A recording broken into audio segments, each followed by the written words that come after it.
सही बतावा नइखे छुपावा हई हम दीवाना बबनी बोलना सही बतावा नइखे छुपावा हई हम दीवाना बबनी बोलना कब खुली तोहर पर खाना बबनी बोलना कब खुली तोहर पर खाना सही बतावा नइखे छुपावा हई हम दीवाना बबनी बोलना सही बतावा नइखे छुपावा हई हम दीवाना बबनी बोलना कब खुली तोहर पर खाना बबनी बोलना कब खुली तोहर पर खाना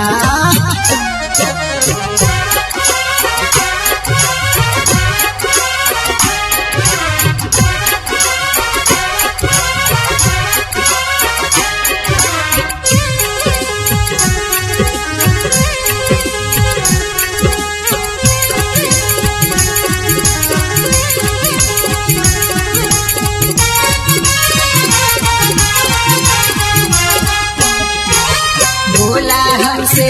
बबनी प्यार से बोला दिल के अंदर छुपल है जे आज ते हूँ खोला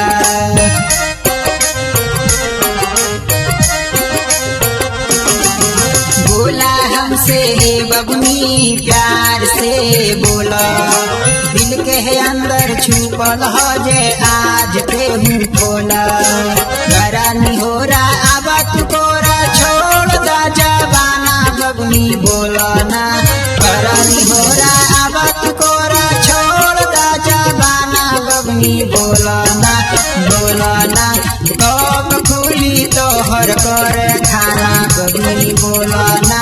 कब खुली तोहर कर खाना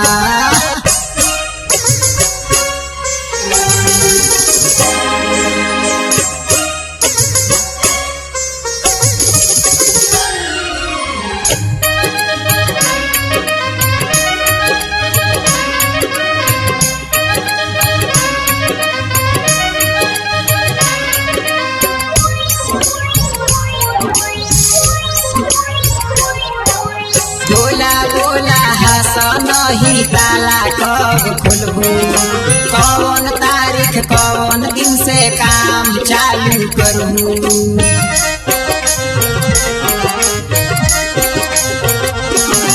बोला हसन ही ताला कब खुलबू कौन तारीख कौन दिन से काम चालू करूँ वही रे चलते आई वो पूछे छोड़ के दावा खाना बबनी बोलना वही रे चलते आई वो पूछे छोड़ के दावा खाना बबनी बोलना कब खुली तोहर पर खाना बबनी बोलना कब खुली तोहर पर खाना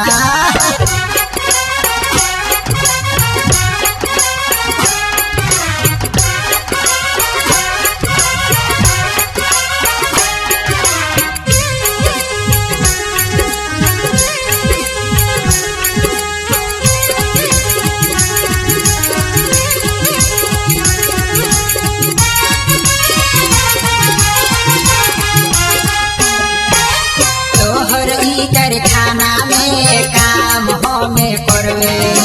कहियो नहीं ए बबनी हट हमें पैवे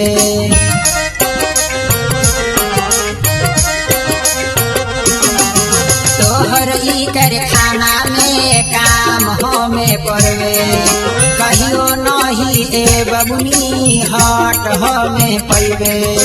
देखी के रतिया तोहर सुरतिया हो गई बेगाना बबनी बोलना देखी के रतिया तोहर सुरतिया हो गई बेगाना बबनी बोलना कब खुली तोहर कर खाना बबनी बोलना कब खुली तोहर कर खाना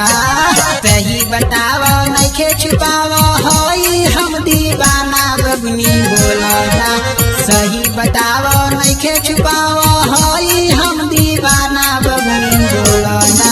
कब खुली तोहर कर खाना बबनी बोलना कब खुली तोहर बबनी बोलना कब खुली तोहर करे खाना बबनी बोलना कब खुली तोहर करे खाना बबनी बोलना कब खुली तोहर करे खाना बबनी बोलना कब खुली तोहर करे खाना बबनी बोलना।